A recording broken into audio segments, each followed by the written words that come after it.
Fala pessoal, beleza? Vamos para mais uma live aqui no Instagram e hoje o assunto vai ser nutrição, né? Nutrição específica para ciclista, né? E hoje nós vamos ter como convidada a nossa nutricionista Maria Joana. Ela que produz conteúdo aqui no Instagram, falando sempre sobre ciclismo e é uma especialista na área. Particularmente eu sempre comento com os meus alunos da assessoria, normalmente quando os meus alunos me perguntam alguma coisa sobre nutrição específica, eu falo, ó, vai lá, procura com a Maria Joana, que a Maria Joana vai te responder certinho. Por quê? Nada melhor do que uma nutricionista especializada em nutrição esportiva e que, além de tudo, é ciclista, né? Ciclista e pratica. Então hoje nós vamos falar sobre nutrição e acompanhados com a Maria Joana, beleza? Então a gente vai segurando aqui, vamos conversando, batendo papo. Lembrando que eu lancei uma caixinha de perguntas nos stories, né? O pessoal foi participando, mandando pergunta. Eu tenho aqui uma lista de perguntas para fazer.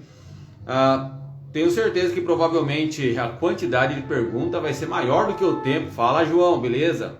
A quantidade de pergunta vai ser maior do que o que nós vamos ter em relação ao tempo, né? Mas a gente vai tentar aqui, ó, discorrer para produzir um bom material para vocês, beleza? O João já entrou, a Joel tá entrando por aí e aí a gente vai segurando aqui um pouquinho até a Maria Joana entrar. Dúvidas que vocês tiverem, né? Se de repente jogar aí nos comentários e a gente não pegar na hora, você pode colocar no ponto de interrogação que se a gente conseguir, a gente responde no final, beleza? Ó, conversando com o João um pouquinho, estou aqui só de olho nas suas dicas. Maravilha, João. É o seguinte, né? Com bastante dicas, né? Com bastante orientação, vocês conseguem evoluir. Dá para aprender muito com as dicas, né? Seja as dicas sobre nutrição, seja as dicas sobre treinamento, seja as dicas sobre equipamento de bike. Fala, Rei Cabeleireiro, beleza? Dá para aprender bastante. Hoje em dia, às vezes vamos batendo um papo aqui.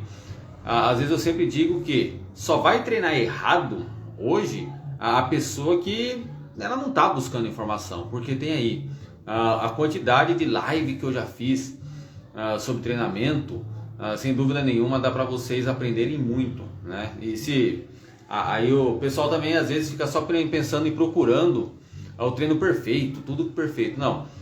Mas uma pessoa que começou a treinar, está querendo ter um objetivo, se ele não cometer erros, né, graves, se ele não cometer erros que vá prejudicar ali a performance dele, o que acontece? Ele já vai ter um processo de evolução muito legal, já vai ter um processo de evolução muito bacana. Então, pessoal, pega a dica, né? Faz que nem o João, que está pegando as dicas nas lives, faz que nem o pessoal que pega a dica com a Maria Joana, eu vi que ela já entrou aí. E vocês vão conseguindo evoluir, né? Até chegar um ponto em que você ou entra na assessoria ou faz o acompanhamento com a Maria Joana para que realmente, de fato, vocês consigam ter a evolução que vocês querem, beleza? Vou chamar a Maria Joana aqui para entrar na live agora, tá bom, Maria? Vamos ver. Espera aí, eu sempre me atrapalho na hora de chamar para a live. Vamos ver, ó, aperta aqui. Isso. Segura só um pouquinho, pessoal. Isso.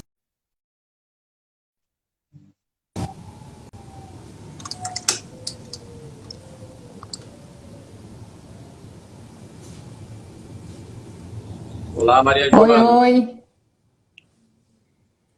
Tudo tudo bem? bem? Boa noite, pessoal.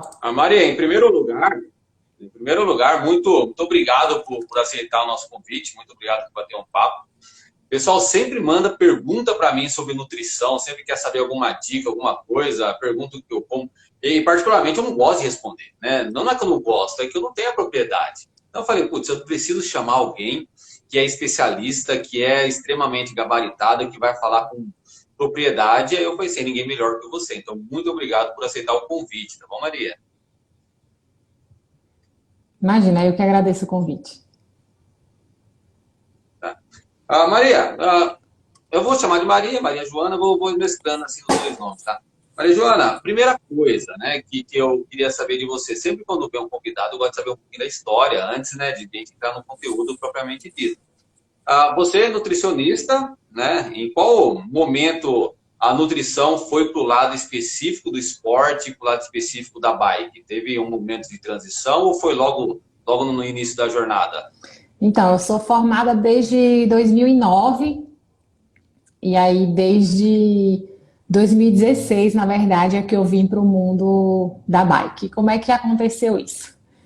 Eu trabalhava em outras áreas, eu trabalhava com nutrição hospitalar, trabalhava com saúde pública, e fazia atendimento em consultório também. E meu marido começou a pedalar em 2015, querendo emagrecer. Na época ele pesava 116 quilos, e aí ele começou a pedalar, perdeu mais de 20 quilos, e depois desse processo de emagrecimento ele quis se superar mais, porque acho que todo mundo que entra no mountain bike, você começa de um jeito e daí a pouco você quer um pouco mais, você quer ir além. E ele quis ir além Sim. também. Então ele decidiu participar da primeira competição lá em 2016. E a competição Como é o nome dele, Maria? foi uma prova sofrida para ele conseguir. É a Aurel Neto. Ah, bem.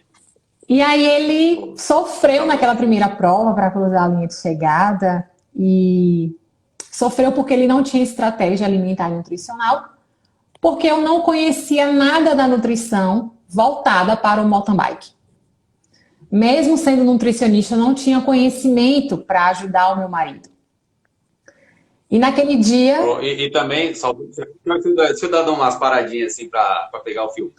Nesse tempo também, a sua especialidade não era nutrição esportiva também. Não. Era outro ramo. Não, eu trabalhava com o público que buscava emagrecimento, eu trabalhava com o público que buscava nutrição estética também, só que isso tudo é muito diferente da nutrição voltada para o mountain bike. E eu não tenho vergonha nenhuma de dizer que eu não sabia o que era ideal para um ciclista de mountain bike, porque a gente não aprende tudo na faculdade. Não, de maneira E nenhuma. naquele dia eu comecei a perceber que eu precisava mergulhar fundo na nutrição esportiva e estudar para poder apoiar o meu marido. E eu comecei realmente a me dedicar. Então eu mergulhei fundo na nutrição esportiva. Eu mergulhei fundo na nutrição esportiva para o esporte de endurance, para o mountain bike. E fui vivenciando tudo muito de perto. Então, a cada competição, eu estava ali, né, no meio do percurso, aguardando meu marido passar, vendo qual que era o momento dele fazer a refeição pré-treino, vendo qual era o momento que ele deveria usar a cafeína, fazendo as contas para ver se a água que ele levava ia dar para ele consumir na prova toda, ou se eu precisava estar em um ponto de apoio para dar uma garrafa com água para ele, enfim. Vivenciei tudo muito de perto mesmo. E aí, a partir disso tudo, fui conhecendo outros ciclistas, outros atletas, né? E comecei a trabalhar com outros atletas também. Nossa, que bacana. Então, o seu marido foi o que causou toda essa especialização sua. E aí, em qual momento que você resolveu começar a pedalar? Que você começou a pedalar? Aí eu comecei um bom tempo depois a pedalar.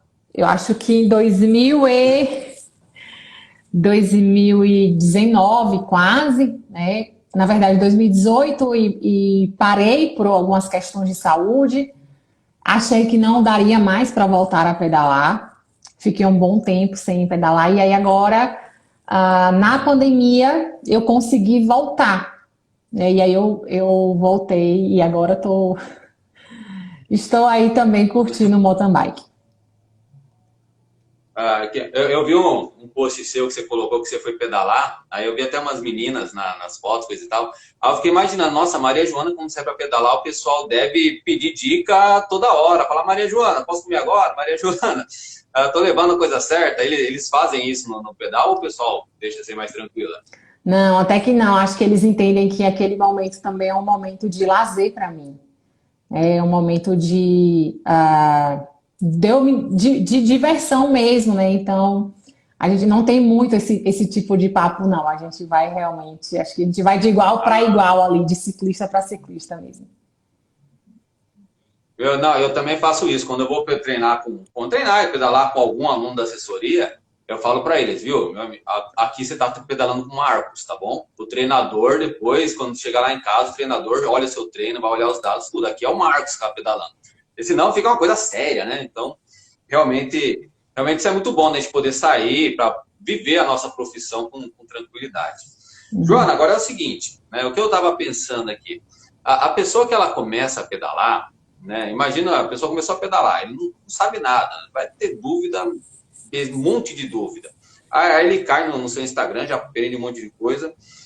Só que existe uma jornada, né? A pessoa, primeiro, que nem as perguntas que vieram nos stories, vieram bastante pergunta de creatina, bastante pergunta de beterraba, de bicarbonato. Então o pessoal já começa por aí.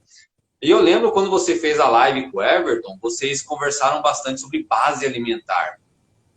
Né? Então acho que o pessoal coloca que nem o pessoal fala, né? Coloca a carroça na frente dos burros. E antes de pensar no básico, já quer pensar na suplementação. Então, fala um pouquinho da base alimentar que a pessoa precisa ter garantida, para depois pensar em suplemento. Né? Conta isso um pouco para a gente. Esse erro é um erro que não apenas ciclistas iniciantes cometem, mas ciclistas experientes também. Porque, por vezes, tanto o iniciante quanto o mais experiente, ele acha que ele já tem uma alimentação saudável, que ele já tem uma alimentação adequada para o mountain bike. Só que ele não tem. Sim. Por vezes vocês já vêm aí de uma dieta de muito tempo, uma dieta voltada para emagrecimento, uma dieta da época que você fazia musculação, que você fazia outra modalidade esportiva, e você acha que você tem uma alimentação equilibrada e que já está tudo certo com sua alimentação, e que os problemas que você tem, as dificuldades que você tem, é porque falta algum suplemento mágico, uma cápsula, um pozinho para trazer os resultados que você espera ter. Só que, na verdade, não é isso. Como eu disse aqui, eu não conhecia a nutrição ideal para o mountain bike. E eu já trabalhava com pessoas que buscavam hipertrofia, que buscavam emagrecimento, mas eu, como nutricionista, não conhecia a alimentação ideal para um atleta, para um ciclista de mountain bike. E eu posso afirmar bastante que para vocês também é assim. Muitos de vocês acham que já tem uma vida saudável, já tem uma alimentação mais saudável, e isso, vocês já têm tudo que vocês precisam com a alimentação, e é o momento de apostar em suplementos. E existe aquele outro grupo de pessoas que nem tem a alimentação saudável, né, equilibrada, e que também acha que os resultados que eles esperam ter virá de algum suplemento, de alguma cápsula, de algum pó mágico. Quando, na verdade, esses suplementos, eles são apenas a cereja do bolo. E o que é que precisa? E eles só vão ter resultado real se a alimentação básica estiver bem organizada, né? Sim. Senão não vai adiantar. Existe uma pirâmide de prioridades que foi proposta pelo Instituto Australiano do Esporte, que é uma pirâmide dividida em 3 degraus, que é a pirâmide para o desempenho esportivo. No primeiro degrau dessa pirâmide está o treinamento e a alimentação diária para atender a demanda do treinamento. No segundo degrau a gente tem os momentos específicos, que é a sua estratégia alimentar para o antes, o durante e o depois. E o terceiro degrau é que estão os suplementos. E quando a gente fala de ordem de prioridades, é porque primeiro precisa vir o primeiro degrau, depois o segundo, depois o terceiro. O que é que muita gente faz? Sim. Inverte essa ordem de prioridades. Coloca essa pirâmide de cabeça para baixo. E quer apostar primeiro no suplemento, que na verdade é só a cereja do bolo. E de uma forma muito simples, quando a gente monta um bolo em casa, ou quando você vai na confeitaria que você vê o bolo, a cereja do bolo está lá em cima. O suplemento, ele está lá em cima. Então, precisa existir essa base antes, que são esses 2 degraus da pirâmide, para só depois vir a cerejinha do bolo, que são os suplementos. Até mesmo porque a pessoa que ela começa a treinar, ela vai passando pela adaptação, ela vai sentindo a necessidade. Da mesma forma, ela vai ter que se adaptar a essa nova alimentação dela, essa nova carga de maior. Um exemplo, né? Eu li esses dias que atletas, né? Porque o sal é vilão, né? O sal é vilão. Então, teoricamente, uma alimentação com menos sal é saudável. E aí, só que nós não podemos levar isso tão ao pé da letra, né? Não é verdade? Então, só para ver como é diferente essa questão de como nós precisamos pensar diferente na alimentação. E aí a alimentação de base entra nisso tudo, né? Exatamente. A gente pode, Então, ó, vamos lá. inclusive, a gente pode, inclusive, estender isso para o carboidrato. Que as pessoas se assustam sempre quando eu falo de carboidrato, mas as pessoas não entendem que nós estamos falando aqui para pessoas que têm uma demanda de carboidrato. Nós não estamos falando para pessoas que são sedentárias, que ficam ali, que o máximo que fazem é uma caminhada de meia hora, numa baixa intensidade.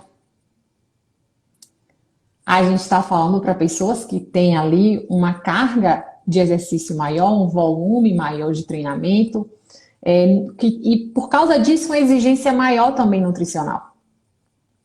Então, eu jamais vou dizer para uma pessoa que faz uma caminhada de meia hora todo dia, ou que vai para a academia e faz um treino, nem mesmo na academia não treina com intensidade, que ela precisa da mesma quantidade de carboidrato que um ciclista de mountain bike precisa.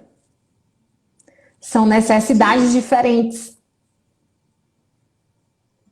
Então, a primeira coisa que todo ciclista deve entender é que o que é dito como padrão, como saudável, como recomendado para uma pessoa comum, não é para ele. Um exemplo, a gente sempre faz café da tarde aqui, eu, minhas filhas, minha esposa, aí eu como muito, né? Aí tá lá minha filha querendo comer e me acompanhar. Eu falo, filha, olha só, o pai come essa quantidade, porque no pedal que o pai fez de manhã foi 1.000 calorias. Uhum. Tá? Então, mas você, no seu dia inteiro, tudo que você movimentou, talvez você não tenha gasto 1.000 calorias, eu gastei em 1 hora. Então, eu fiz essa explicação para ela para entender, porque às vezes até minha esposa olha, nossa, como você come? Né? E nós precisamos comer mesmo. Então, o primeiro ponto que a gente tem que pensar aí na base alimentar é ciclista precisa pensar diferente, precisa pensar em suprir toda a necessidade que ele tem, né? Agora, esse é um problema para quem pensa em perder peso, né? Eu fico imaginando, montar dieta para a pessoa perder peso, sendo que ela está treinando. Tem alguma dica especial para quem quer perder peso com a bike? O que acontece?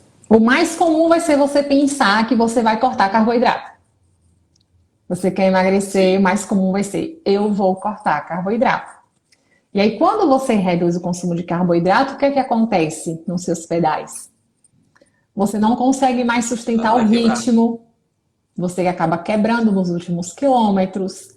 Então, eu falo sempre, até para quem busca emagrecimento, a gente precisa dar um aporte adequado de carboidrato para que ele consiga performar bem nos treinos e nos pedais. E talvez aí a grande sacada seja pensar em quais momentos eu não posso deixar faltar carboidrato. Eu diria que muito provavelmente na refeição pré-treino e no intratreino você não pode deixar faltar carboidrato. E aí você pode pensar em fazer restrição no restante do dia. Olha bem, porque a base da perda de peso é o balanço calórico, né? Tem que promover o balanço calórico negativo em algum momento. Isso. Então, olha que dica preciosa, né?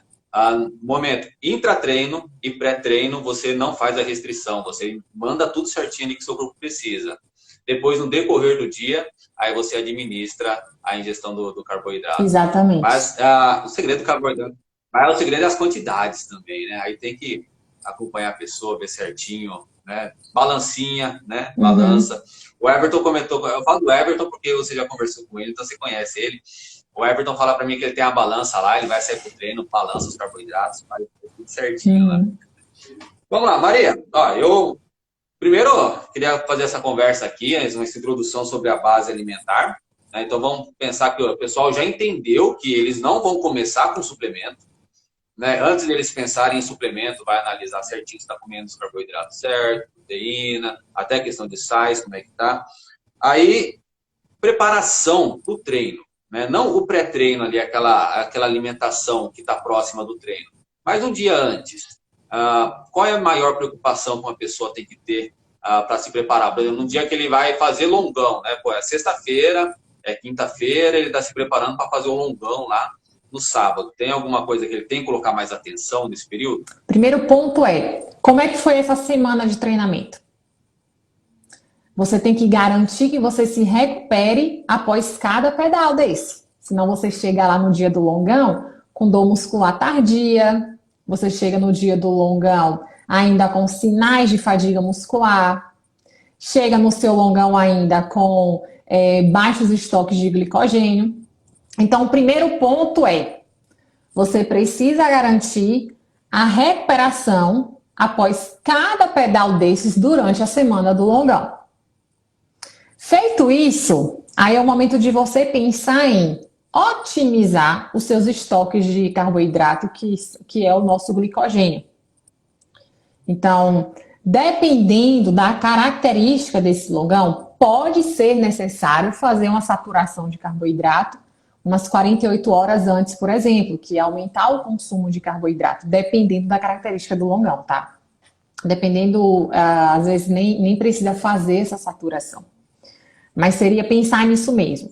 Além de me recuperar após cada pedal diário nessa semana, nos dias que antecedem esse longão, eu preciso maximizar os meus estoques de carboidrato. E como é que eu consigo fazer isso?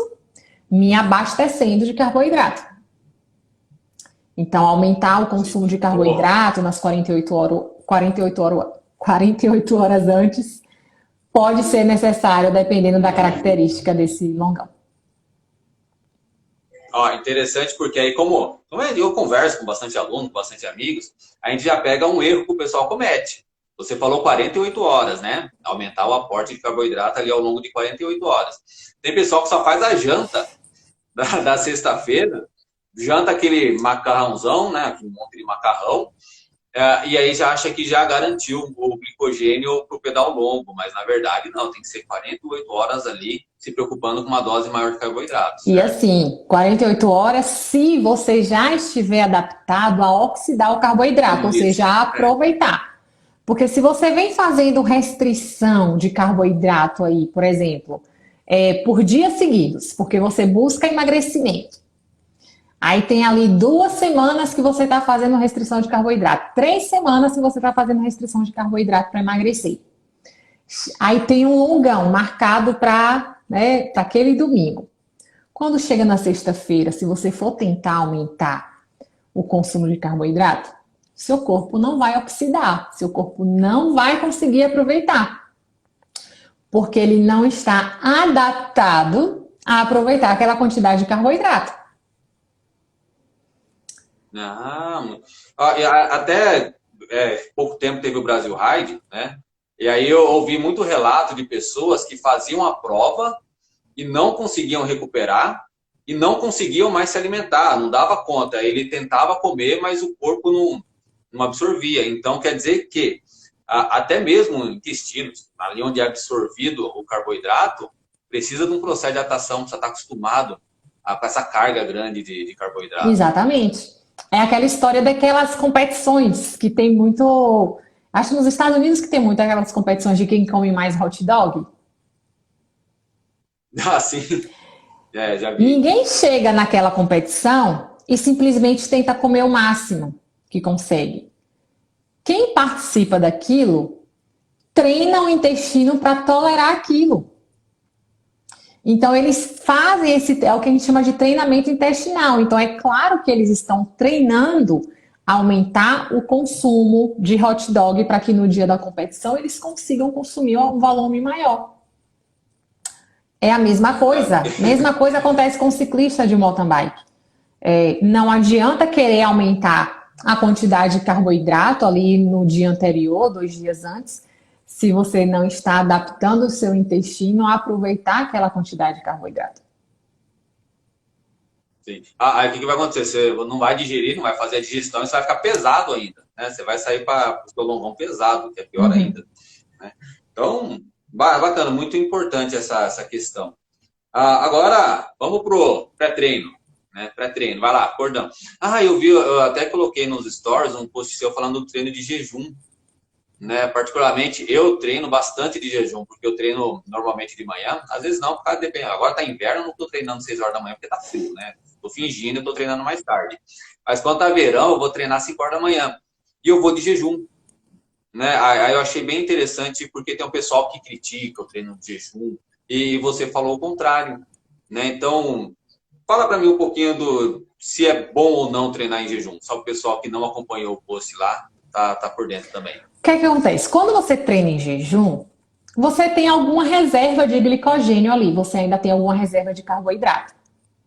Principalmente o glicogênio muscular, ele está ali preservado ainda. Muito provavelmente o glicogênio que foi utilizado ali à noite, enquanto você estava dormindo, para manter as suas atividades normais, foi o glicogênio que fica no fígado. Mas aí você sai para o treino e o glicogênio que está lá no músculo, ele está intacto. Então, dependendo da intensidade e da duração desse exercício, esse glicogênio ele consegue atender a demanda daquele treino. Só que um preço que você pode pagar por isso é uma recuperação mais lenta. Então, impacto no seu desempenho durante aquele treino você não terá, porque você tem aquela reserva de carboidrato ali no músculo. Mas o que pode impactar negativamente é a sua recuperação. A sua recuperação certamente será um pouco mais lenta. Olha aí como pode até ficar interligado as coisas. Vamos imaginar que uma pessoa está treinando para o Brasil Rally, uma prova de etapa. E aí ele precisa, né, na periodização do treino dele, ele precisa treinar vários dias seguidos. Para essa pessoa não vai ser interessante que ele treine em jejum, então.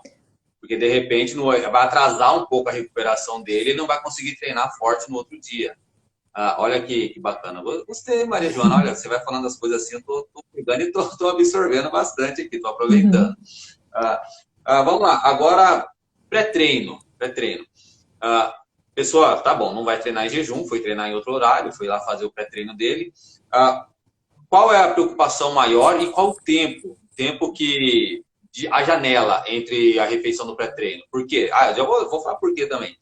Um aluno meu, ele foi fazer uma prova e ele fez a refeição pré-treino da prova 1h30 antes da prova. Então, o que se diz? A refeição pré-treino tem uma janela de tempo para ser ótima ou não? Né? Conta pra gente. Ela pode ser feita entre 1 e 4 horas antes de iniciar o exercício, por exemplo. Tá? Mas aí a quantidade de carboidrato precisa ser ajustada para esse momento específico. Então, o que é que às vezes acontece, por exemplo, de muito errado nas competições? O atleta vai lá, faz a refeição pré-treino 1h30 antes do horário da largada. E aí a largada atrasa.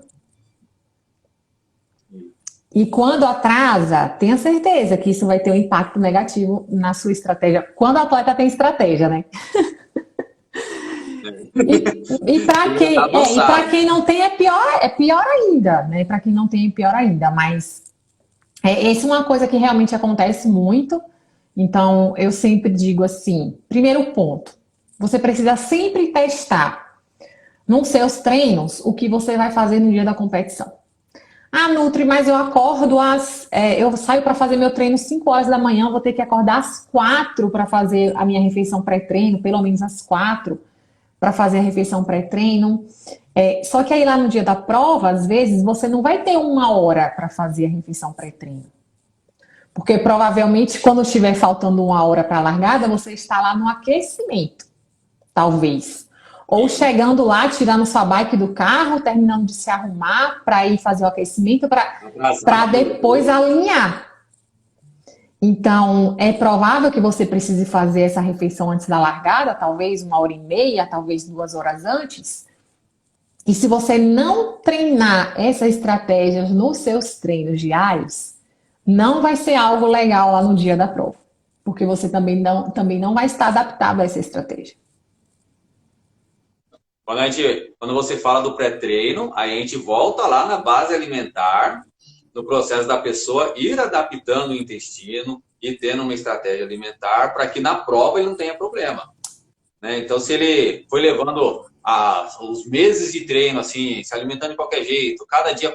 Até uma coisa que é interessante, cada dia, se a pessoa come uma coisa diferente, ele não vai criar um padrão, talvez, né? E ele não vai ter ali os carboidratos que ele faz a digestão mais rápida. Exatamente. Por exemplo, eu sei o tipo de carboidrato que eu como que bate assim e some. Uhum. E aí isso é para cada pessoa. Até uma coisa que às vezes eu ouço dizer que ninguém pode testar uma coisa que não testou na prova, né? Comer coisa diferente na prova, isso é terrível. Exatamente. Quer ver outra situação? É bem comum vocês saírem para treinar de manhã cedo. E aí, talvez ali a sua refeição pré-treino seja, sei lá, um pão, uma tapioca, um suco, não sei. E se a largada da prova, se você for para uma prova e a largada estiver marcada, por exemplo, para as 13 horas, a sua refeição pré-treino vai ser uma tapioca? Vai ser um pão e um suco? Muito provavelmente a sua refeição pré-treino será o seu almoço. E aí você precisa ter testado isso também. Extremamente complicado, né? A pessoa tem que partir fazendo alguns treinos nesse horário, dessa largada, para ele sentir o que vai acontecer com ele. Exatamente, exatamente. Então, meu marido participou de uma prova alguns meses atrás, a largada era às 13 horas, e a gente testou isso. Então, a largada vai ser às 13. Então, a refeição será por volta, talvez, de 11h30. Vamos calcular para 11h30 da manhã.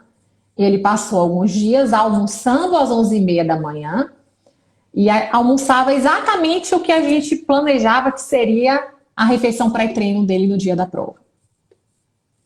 E quanto tempo durou esse período de teste que vocês foram fazendo? Ele simulou 2 dias em uma semana e na semana seguinte ele simulou mais 3 dias. Então, vamos imaginar que ele ficou 2 semanas fazendo esse trabalho de adaptação para entender qual ia ser a estratégia. Tá vendo? Olha a diferença, não dá para decidir no dia. Né? O que eu vou comer, né? Já pensou? Isso é terrível. Então, muito bom essa questão do tempo da refeição é importante. Agora, um detalhe, né? Agora é uma dúvida minha. Quando a gente vai lá, comemos o carboidrato, né? Jogamos a glicose na boca. Existe um processo de sinalização que aí o corpo libera mais energia só pelo fato de a gente estar ingerindo, certo? Eu estou errado? Sim. E por que eu estou dizendo isso? Teve uma prova que eu fiz, né? Fiz todo o processo lá de alimentação certinho. Fiz uma estratégia, né? Tava bem. Aí, pouco antes da largada, eu peguei uma rapadura.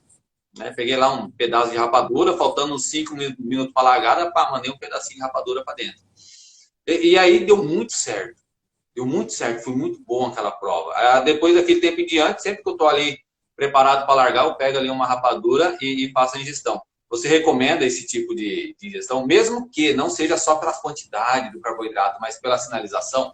Eu costumo dizer sempre que se você tem uma estratégia de refeição pré-treino perfeita, você não precisa, por exemplo, usar esse tipo de estratégia, que muito atleta faz isso com carboidrato em gel antes da largada. Quem nunca viu em uma largada de alguma prova um atleta pegar um carboidrato em gel quando já está ali alinhado e consumir um carboidrato em gel? E eu falo sempre, se você tem a sua refeição pré-treino ideal, se você sabe a quantidade de carboidrato que você precisava ter consumido e o momento que você precisava ter consumido aquela refeição pré-treino, você não precisa consumir mais nada além disso, tá? Porque você já normalizou a sua glicemia, você já otimizou ali, né, os níveis de glicemia, então você não precisa disso ainda. Só que, o que é que muito provavelmente aconteceu com você nessa situação? O carboidrato, ele se liga, por vezes, ali a alguns receptores já na nossa boca, que já enviam sinais para o nosso cérebro. E quando esses sinais chegam, qual é o efeito? O efeito é um efeito de retardar a sua percepção de fadiga. É por isso que o próprio bochecho de carboidrato, ele já melhora o desempenho. Você não precisa nem sequer consumir o carboidrato em algumas situações. quando você faz o bochecho de carboidrato, você já tem uma melhora de desempenho, porque você retarda essa percepção de fadiga.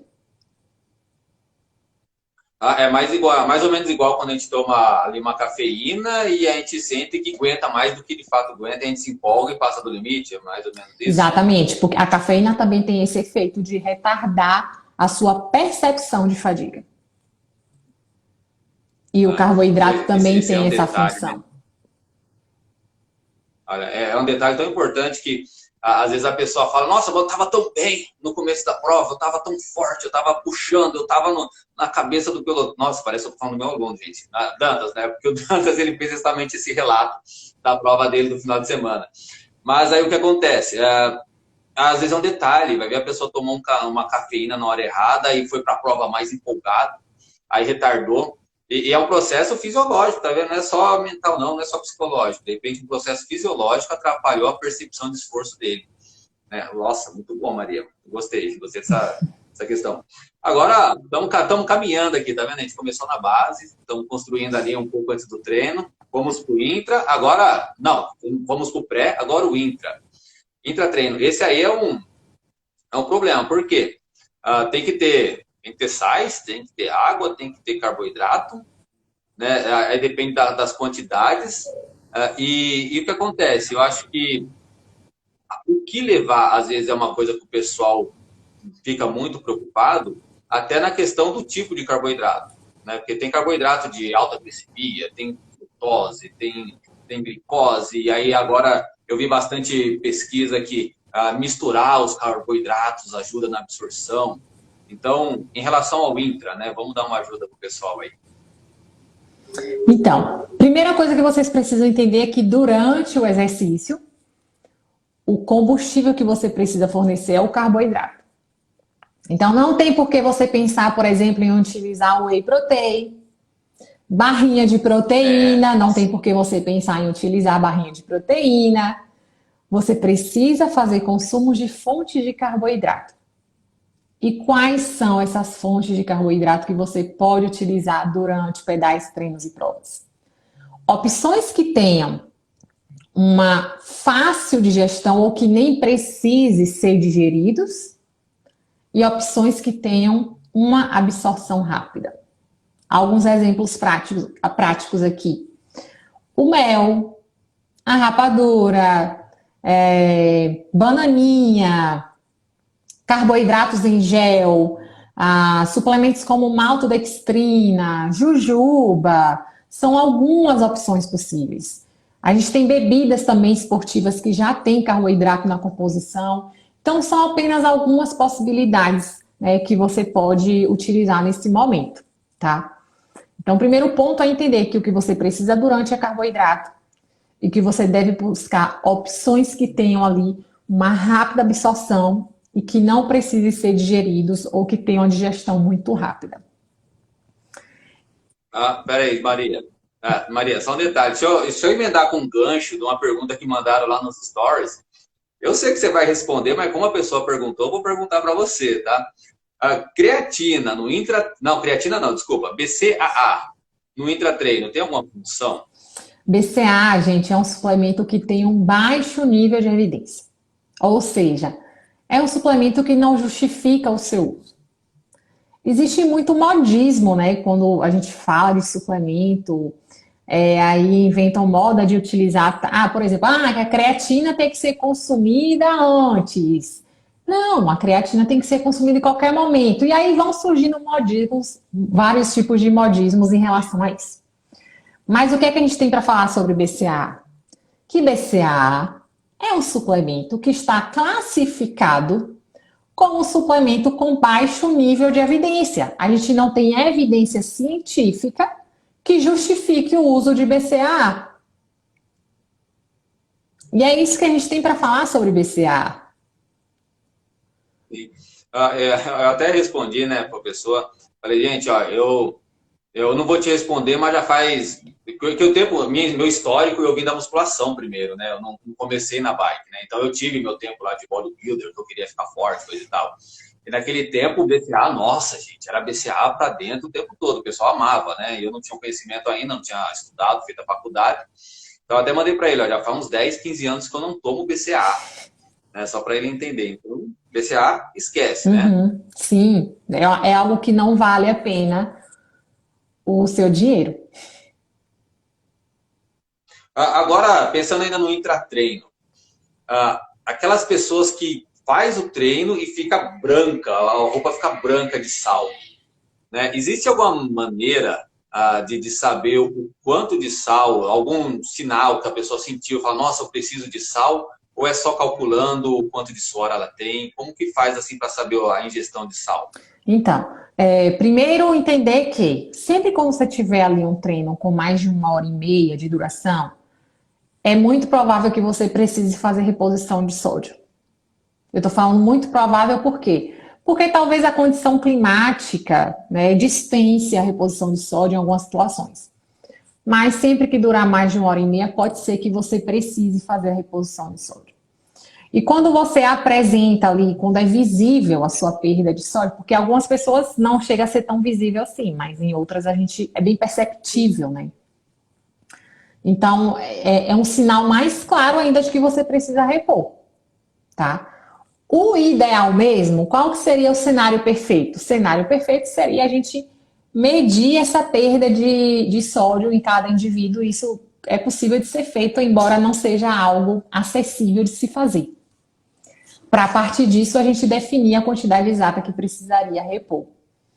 Mas fora isso, como é que se determina a quantidade de sódio que precisa repor? Primeiro se determina a quantidade de água que você precisa consumir durante, e isso é feito com base na sua taxa de sudorese. Sabendo então a quantidade de água que você precisa consumir durante o pedal, o treino ou a prova, a gente faz uma proporção da quantidade de sódio para essa quantidade de água, para que o sódio seja consumido numa concentração adequada. E aqui eu chamo muita atenção para a prática de muitos ciclistas de utilizarem cápsulas de sal, de utilizarem isotônicos em pó, soro caseiro, enfim, sem orientação. Entendam que o sódio precisa ser consumido numa concentração ideal, para que você tenha aí uma eficácia e para que você tenha segurança também nessa reposição. Sim. E olha que interessante, eu falei com sal, né? E toda vez que você fala o sódio. E aí, por exemplo, às vezes a pessoa não percebe, mas o sódio está em muitos produtos que ele não sabe. Por exemplo, a pessoa vai lá, toma uma Coca-Cola pensando só no carboidrato, mas a Coca-Cola tem sódio. Aí acontece, aí de repente vai lá, ele não calculou, tá fazendo tudo meio, né, normal, e aí ele vai tomando a Coca-Cola, vai comendo ali um produto industrializado, tudo tem sódio e ele toma muita cápsula de sal. Então o risco de ele exceder, dois riscos, né? Primeiro, você não ingerir o suficiente e você ingerir em excesso, né? Exatamente. Então, agora pensando no pós-treino, eu não sei se eu tô certo, mas o meu pós-treino eu encho de proteína. Eu adoro fazer meu pós-treino. Meu pós-treino, assim, eu pego uns 4 ovos e mando ver. O que não pode faltar no pós-treino? Vamos lá. Primeiro, o que é que a gente precisa pensar? Quando você termina o seu treino, sua prova, você termina ele com os seus estoques de glicogênio esgotados. E você termina também ali com microlesões musculares. São causadas pelo estresse mesmo do exercício físico. Você precisa reparar essas duas coisas. Você precisa recuperar essas duas coisas. O seu glicogênio, que é a sua reserva de carboidrato, e essas microlesões musculares que foram causadas. Quem é que repõe o seu glicogênio? O carboidrato. Carboidrato. Quem é que faz o reparo dessas lesões musculares? A proteína. E eu diria que não pode faltar em hipótese nenhuma no seu pós-treino é o carboidrato. Por qual motivo? Sim. Porque se você tiver um treino no dia seguinte, é esse glicogênio aí que vai servir de combustível para o treino do dia seguinte. Então, se você não repõe o seu glicogênio, se você não recupera o seu glicogênio no dia seguinte, você não está pronto para começar o seu treino. E já o consumo de proteína, na verdade, né, esse reparo muscular, essa síntese de proteína muscular, ela tem uma janela ampla também. Mas aí que vale salientar que não é só se preocupar com a proteína no momento pós-treino imediato. Mas é entender que muitas vezes essa janela de recuperação aí muscular, ela terá às vezes 24 a 48 horas para acontecer. Então, você precisa também ter um consumo regular de proteína. Se você quiser fazer esse reparo, não é apenas incluir proteína na refeição pós-treino. Sim. Até vou falar o que eu faço, né? Que às vezes eu posto no Stories. Eu pego 4 ovos, pego umas 3 bananas, faço ali uma farofa mexida, jogo granola dentro. O pessoal acha estranho, mas eu gosto pra caramba. Fica uma farofa com mexidão ali. E aí eu acabo tendo tudo ali. Acabo tendo minha proteína, acabo tendo meu carboidrato. Né?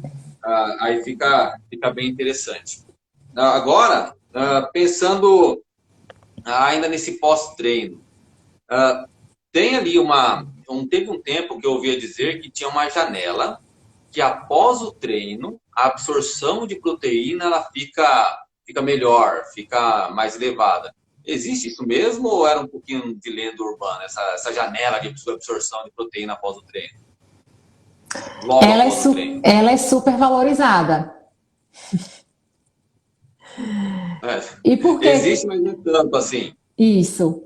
Por quê? Se você inclui proteína nesse pós-treino, mas se você passa o restante do dia sem ter o consumo regular e adequado de proteína, você também não faz síntese de proteína muscular. Porque você não vai ter aquela nuvem de aminoácidos para ir fazendo a construção muscular, porque ela não vai acontecer de imediato, não. A síntese de proteína muscular ela não vai acontecer ali quando você terminar de comer a sua refeição pós-treino. Ela vai acontecer, sobretudo, nessas 24 a 48 horas. Né? Então, por isso que você precisa de um consumo regular e adequado. Então, não adianta incluir proteína no pós-treino e não bater uma meta diária de proteína, né? E distribuir essa proteína nas demais refeições do dia. Tem até uma questão que é a quantidade de proteína que o nosso corpo consegue absorver numa refeição, não tem? Tem. Porque aí comi lá, putz, vamos imaginar, comi 3 ovos, comi um peito de frango e depois comi mais um bife ainda. Não vai adiantar esse ponto de proteína num momento só. Não, né? O mais importante é justamente você distribuir a proteína em várias refeições do dia. Maria, tá ficando bom, tô gostando desse negócio aqui, ó. Construímos, né? A alimentação do ciclista tem que ser diferente, tem que ter a base alimentar. Né? Não adianta pegar o que é dito como nutrição saudável e achar que você que pedala todo dia, 3, 4 vezes por semana, fazer igualzinho, porque não vai dar certo. Né? Tem que se preocupar ali com até a adaptação do seu... Tô recapitulando a live, tá? Até a questão da adaptação do seu intestino, né, em relação à absorção do carboidrato. Nós, ciclistas, precisamos se preocupar. Aí a gente falou um pouquinho do intra, do pré, do intra e do pós. Agora vamos lá para a pergunta que o pessoal mais, né, que o pessoal gosta de ouvir. Creatina, né? Sabe o que eu fico pensando, né? O pessoal, quem fizer a lição de casa, como você disse, e der uma passada no seu feed, vai entender a sua opinião sobre a creatina, né? É só fazer a lição de casa. Mas agora, como que funciona a creatina, né? Qual é o papel dela? Onde que ela entra ali no funcionamento muscular? Essa, particularmente, eu já li alguma coisa, mas não fui tão a fundo, porque como eu não prescrevo creatina para ninguém, né, eu fiquei quietinho. Né? Como funciona? O efeito da creatina é promover uma geração rápida de energia para momentos de alta intensidade e curta duração. Quais são os momentos no mountain bike que você tem ali alta intensidade e curta duração? Vamos pensar o seguinte, o mountain bike é um exercício de longa duração, mas tem alguns momentos em que a gente tem ali essa especificidade de alta intensidade e curta duração. Na subida, no sprint. Subida, nos ataques, nos sprints, na largada.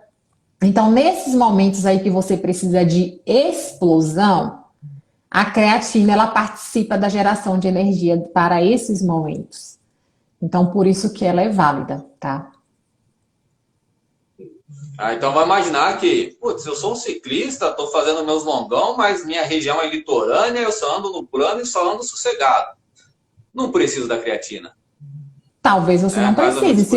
Se você treina em baixa intensidade, talvez você não precise. Por quê? Se a gente for pensar sempre, creatina é um recurso ergogênico. O que é um recurso ergogênico? É algo que é utilizado para melhora de performance. Se você não treina buscando performance, buscando evoluir, buscando melhorar o seu desempenho, não tem por que você utilizar nenhum desses suplementos que são a cereja do bolo, inclusive a creatina. Isso. É importante isso aqui. Até a fase, né? Um ciclista que ele está numa fase competitiva, bacana, vai usar creatina. Se ele está numa fase de transição, de recuperação, talvez não. Talvez não, exatamente. Então, por isso que é bom saber o porquê, né? Como a coisa funciona para poder escolher. Senão o pessoal só fica, é bom tomar. Não, tem que saber certinho. A beterraba, né? Eu pensava, teve um tempo que eu pensava que o poder da beterraba era o ferro, né? Mas não, depois eu fui fazendo a lição de casa e entendi que é o nitrato, né? Aí perguntaram sobre a beterraba, agora estou indo para as perguntas dos stories, tá? Perguntaram suco ou salada, né? Se faz diferença alguma ou não. Só de ingerir já tá lindo. Se você fizer o consumo diário, né, buscando ter um efeito aí do nitrato, o efeito vasodilatador do nitrato, não tem problema de você contar ali a beterraba da sua salada, do seu almoço, como parte da quantidade diária que você precisa consumir. Então, ela pode ser, sim, incluída nisso. Muito bom. Bacana. Bom, mas é difícil comer beterraba todo dia, né? Pelo amor de Deus. E particularmente eu prefiro salada do que suco, mas todo dia ali, ralar beterraba para comer também. Né? Agora vamos lá, outra pergunta que fizeram. E essa aqui é importante, né? Não sei. A questão de diabético, né? A pessoa que é diabética, que ele vai praticar o ciclismo, tem algo que ele precisa fazer de diferente? Né? Tem algum pensamento que ele tem, algum cuidado, enfim. Né? Então, primeiro depende muito do que tipo de diabetes é que ele tem. Mas uma coisa que é importante pensar é, durante o exercício, a tendência é que a gente tenha a hipoglicemia. Nós todos temos hipoglicemia durante o exercício. É para isso que a gente consome carboidrato durante, que é para a gente manter esse nível de glicemia adequado. Porque quando acontece a hipoglicemia, é que você sente a fadiga, que você perde desempenho, que você começa a quebrar. Então, um efeito do exercício é esse efeito hipoglicemiante, de fazer a glicemia cair. Para um diabético, hipoglicemia é um quadro extremamente perigoso. Extremamente perigoso. Coloca a vida de um diabético em risco. Ele ter uma hipoglicemia coloca a vida dele em risco. Então, é por isso que, em boa parte das vezes, inclusive para um diabético, ele precisa também consumir carboidrato durante os pedais. Para que ele não corra esse risco de ter uma hipoglicemia. Desculpa, cortou, eu não entendi. Não, então o diabético ele precisa ter mais atenção ainda no consumo de carboidrato do que a pessoa que não tem o diabetes, pelo jeito. Exatamente, precisa ter mais atenção ainda. E até a questão, porque você me corrija se eu estiver errado, tá? A atividade física, ela aumenta tipo assim, a entrada de glicose no músculo e fica facilitado, né? Isso.